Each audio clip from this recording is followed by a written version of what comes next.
السلام علیکم ورحمۃ اللہ وبرکاتہ۔ آج ہمارا لیسن نمبر 4 ہے۔ آج ہم لیں گے سورہ بقرہ کا تیسرا رکوع آیت نمبر 20 سے 25 تک تجوید اور ترجمے کے ساتھ۔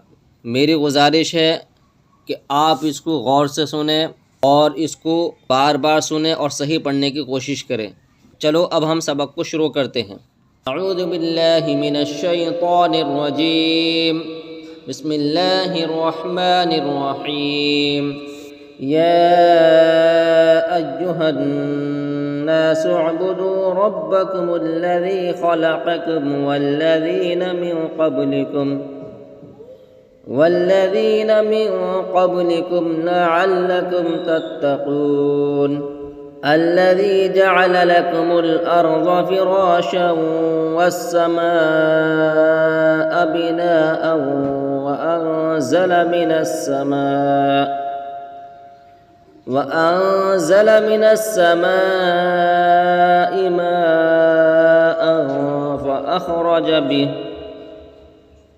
فأخرج به من الثمرات رزقا لكم فلا تجعلوا لله أندادا وأنتم تعلمون۔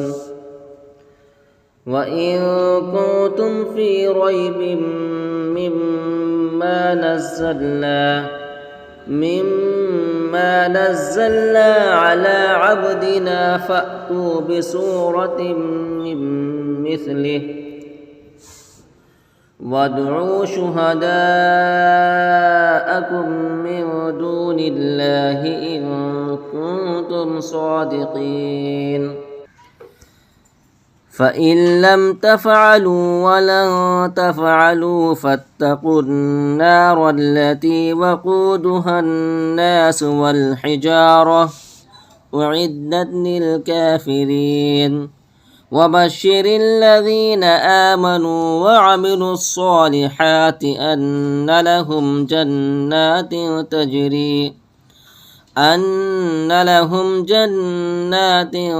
تجري من تحتها الأنهار كلما رزقوا منها من ثمرة رزقا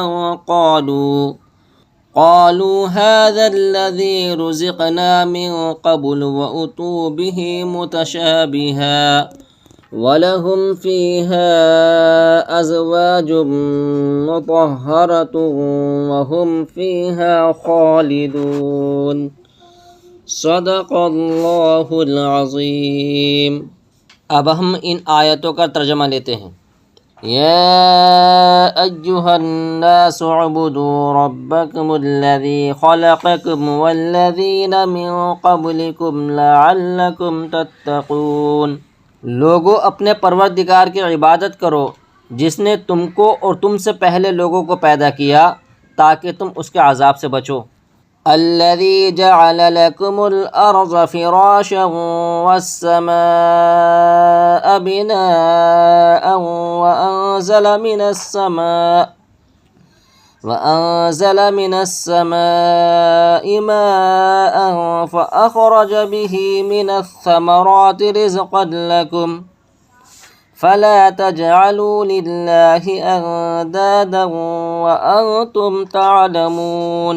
جس نے تمہارے لیے زمین کو بچھونا اور آسمان کو چھت بنایا اور آسمان سے می برسا کر یعنی آسمان سے بارش برسا کر تمہارے کھانے کے لیے انواع و اقسام کے میوے پیدا کیے یعنی کئی قسم کے میوے پیدا کیے، بس کسی کو خدا کا ہمسر نہ بناؤ اور تم جانتے تو ہو۔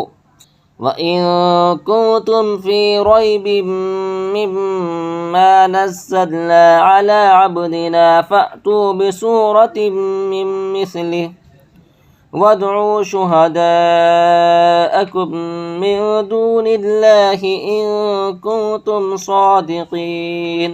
اور اگر تم کو اس کتاب میں جو ہم نے اپنے بندے محمد صلی اللہ علیہ وسلم پر نازل فرمائی ہے کچھ شک ہو تو اسی طرح کی ایک صورت تم بھی بنا لاؤ اور خدا کے سوا جو تمہارے مددگار ہو ان کو بھی بلا لو اگر تم سچے ہو۔ اللہ رب العزت اس آیت کے اندر چیلنج کر رہا ہے ان لوگوں سے جو اس قرآن پر شک کرتے ہیں، جنہوں نے ہمارے نبی صلی اللہ علیہ وسلم کے دور میں یہ کہا تھا، نعوذ باللہ، محمد صلی اللہ علیہ وسلم اپنی طرف سے یہ بات گھڑ کر لاتے ہیں، یہ خدا کا کلام نہیں ہے، تو اس پر اللہ نے یہ آیت نازل کی تھی، فَإِن لَّمْ تَفْعَلُوا وَلَن تَفْعَلُوا فَاتَّقُوا النَّارَ الَّتِي وَقُودُهَا النَّاسُ وَالْحِجَارَةُ أُعِدَّتْ لِلْكَافِرِينَ۔ لیکن اگر ایسا نہ کر سکو اور ہرگز نہیں کر سکو گے تو اس آگ سے ڈرو جس کا ایندھن آدمی اور پتھر ہوں گے اور جو کافروں کے لیے تیار کی گئی ہے۔ وَبَشِّرِ الَّذِينَ آمَنُوا وَعَمِلُوا الصَّالِحَاتِ أَنَّ لَهُمْ جَنَّاتٍ تَجْرِي مِن تَحْتِهَا الْأَنْهَارُ كُلَّمَا رُزِقُوا مِنْهَا مِن ثَمَرَةٍ رِزْقًا قالوا هذا الذي رزقنا من قبل وأتوا به متشابها وَلَهُمْ فِيهَا أَزْوَاجٌ مُطَهَّرَةٌ وَهُمْ فِيهَا خَالِدُونَ۔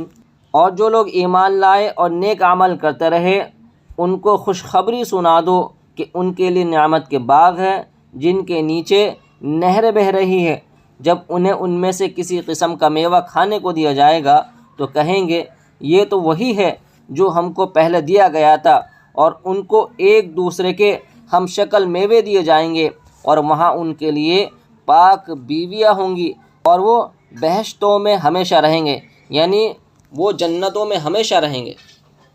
تو آج کا سبق ہمارا مکمل ہوا، مجھے امید ہے کہ یہ سبق پڑھانا آپ کو پسند آیا ہوگا، تو آپ سے گزارش ہے کہ اس سبق کو یاد کرنے کے لیے بار بار سنیں اور اس کو اپنی پہچان والوں میں دوستوں میں شیئر کریں۔